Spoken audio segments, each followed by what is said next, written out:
Hey there, fellow creatives. Lanie Frick here. I have 3 top studio tips I'd like to share with you today. So without further ado, let me show you what they are. Studio tip number 1, using a glass plate for your palette. The big benefit is the paint that you have on the palette doesn't get absorbed and you get to use all your paint.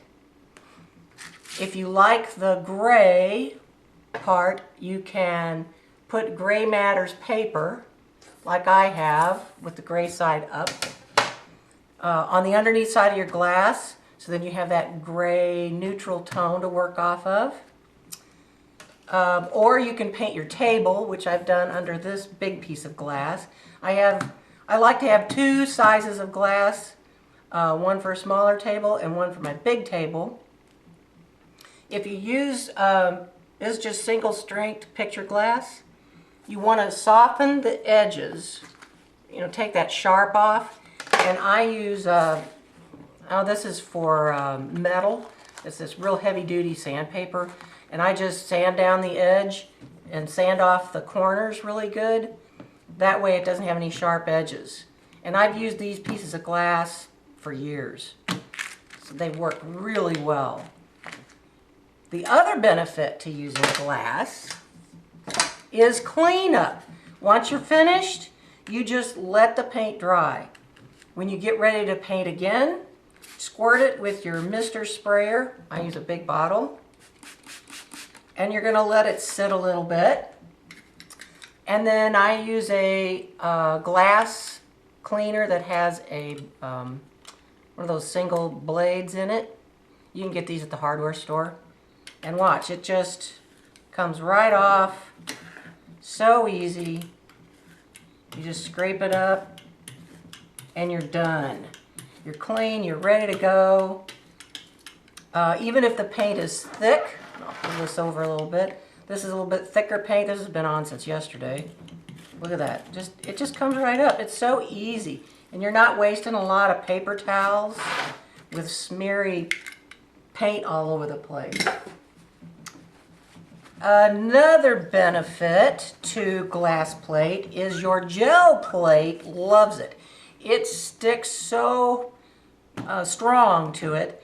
I have a big gel plate, and when I slap that puppy down, I can really do some serious paper pulling off of it. When I do that, I use a non-skid floor rug, rubbery material. You can get that at any of your general stores. I lay that down first, then put the glass plate on so it doesn't want to slide around, and you can really pull some heavy-duty paper pulls with it. So that's tip number 1. Tip number 2 is something to store your paint in. If you work with acrylic paint, you know how fast it wants to dry up. This is a cake pan that you use like if you're going to your neighbors or taking a cake to some event. What I like to do is put your paper towel down, and then you mist it really heavy with water, get it really wet. You could put a glass plate on it, or this is just wax paper. What I like about it is it's easy cleanup. You could use it as to put your paint on, like say if you want large volumes of paint, or if you had containers of paint, you could stick it in here. It's going to stay wet for days with this type of lid on it. Let's say you're painting and you want to do a series, and you're going to use those colors throughout the whole series. Well, you can have it in here. You're ready to go day after day. Or you're painting and you get interrupted. Oh my gosh, you don't want your paint to dry out. So you just put the lid on it. I've even had my brushes and they had paint on them, and I didn't want to rinse them out because I had a lot of paint in them. I just laid them in here, put the lid on, took care of business, came back. It was still wet, still usable. This works great for that. For traveling, These work the same. You can do the exact same process. This is those small take along like little lunch containers, and you could put the paper towel down, use the wax paper. I've used this plein air painting anytime you travel, and you could put that lid down, snap it down. Your paint will stay wet for days. I just love this stuff. That's tip number 2. Tip number 3 is Murphy's oil soap. I love this stuff. I use it to clean my brushes, clean my hands, and best of all, it can really clean your stencils. Now let me show you how this works. I have been soaking these stencils for like 3 days. And you can see how they've had a lot of paint on them. But what I want to show you is this paint is coming off really easy. So I just use my glass plate. Here again, the glass plate comes in handy. And it kind of, with the glass, it kind of wants to hold the stencil down. And you just lightly, this is, I think it's for fingernails. I never use tools for what they're supposed to be used for. Everything I get goes for art, it seems like. So here I am just gently scrubbing, and look at that paint come off. Look at that. I'm not scrubbing hard.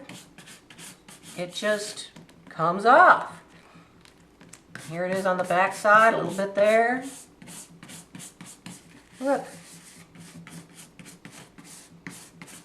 I've even used this with stencils that are delicate.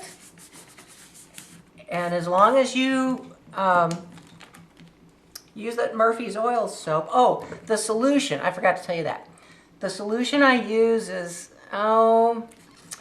like maybe in this much water, say a cup of water, I would use 1/8 of a cup of Murphy's. Something like that. So it's pretty strong. And it really does the job. Here, I'll squirt this off and wipe it off so you can see.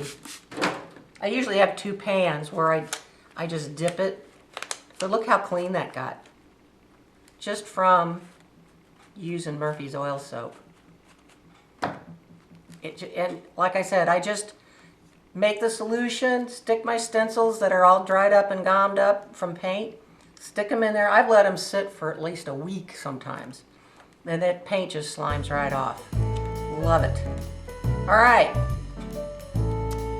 That was tip number 3, Murphy's oil soap.